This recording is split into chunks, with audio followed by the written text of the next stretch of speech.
ಹೊಳೆನರಸೀಪುರ ಪಟ್ಟಣದ ಕನಕ ಭವನದಲ್ಲಿ ತಾಲೂಕು ಕುರುಬರ ಸಂಘದ ಪ್ರಧಾನ ಕಾರ್ಯದರ್ಶಿಗಳಾದ ಎಂ.ವಿ. ದಾಶರಥಿ ಅಧ್ಯಕ್ಷತೆಯಲ್ಲಿ ನೂತನ ಸಂಸದರಿಗೆ ಸನ್ಮಾನ ಸಮಾರಂಭ ಆಯೋಜನೆ ಕುರಿತು ಕುರುಬ ಸಂಘದ ಮುಖಂಡರ ಉಪಸ್ಥಿತಿಯಲ್ಲಿ ಪೂರ್ವಭಾವಿ ಸಭೆ ಆಯೋಜನೆ ಮಾಡಲಾಗಿತ್ತು. ಶ್ರೇಯಸ್ ಎಂ. ಪಟೇಲ್ ಅವರು ಹಾಸನ ಲೋಕಸಭಾ ಕ್ಷೇತ್ರದ ಚುನಾವಣೆಯಲ್ಲಿ ಕಾಂಗ್ರೆಸ್ ಅಭ್ಯರ್ಥಿಯಾಗಿ ಗೆಲುವು ಸಾಧಿಸಿದ್ದು, ಮುಖ್ಯಮಂತ್ರಿ ಸಿದ್ದರಾಮಯ್ಯನವರ ಆಡಳಿತಕ್ಕೆ ಜನತೆ ನೀಡಿರುವ ಬೆಂಬಲವಾಗಿದೆ, ಜೊತೆಗೆ ನಮ್ಮಗಳ ಗೆಲುವಾಗಿದೆ ಎಂದು ಕಾಂಗ್ರೆಸ್ ಮುಖಂಡ ಬಾಗಿವಾಳು ಮಂಜೇಗೌಡ ತಿಳಿಸಿದರು. ಲೋಕಸಭಾ ಚುನಾವಣೆಯಲ್ಲಿ ಶ್ರೇಯಸ್ ಎಂ. ಪಟೇಲ್ ಅವರ ಗೆಲುವು ಸಾಧಿಸಿ ಜಿಲ್ಲೆ ಹಾಗೂ ತಾಲೂಕಿನಲ್ಲಿ ಪ್ರಜಾಪ್ರಭುತ್ವ ವ್ಯವಸ್ಥೆಯನ್ನು ಪುನರ್ಸ್ಥಾಪನೆ ಮಾಡಿದ್ದಾರೆ.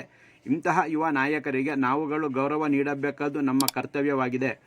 ಆದ್ದರಿಂದ ಜುಲೈ 7ರಂದು ಭಾನುವಾರ ತಾಲೂಕು ಕುರುಬ ಸಮಾಜದ ವತಿಯಿಂದ ಭಾರೀ ಸನ್ಮಾನ ಕಾರ್ಯಕ್ರಮವನ್ನು ಇದೇ ಕನಕ ಭವನದಲ್ಲಿ ನೀಡಲು ಸನ್ನದ್ಧರಾಗೋಣ ಎಂದರು.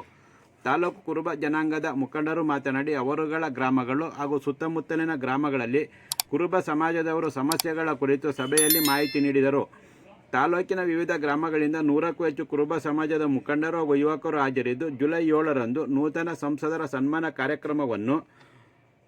ಕಾರ್ಯಕ್ರಮದ ರೂಪರೇಷೆಗಳನ್ನು ಸಿದ್ಧಪಡಿಸುವ ಜೊತೆಗೆ ಜಿಲ್ಲೆ ಹಾಗೂ ರಾಜ್ಯದ ಮುಖಂಡರುಗಳ ಆಹ್ವಾನ ಕುರಿತು ಚರ್ಚಿಸಿದರು.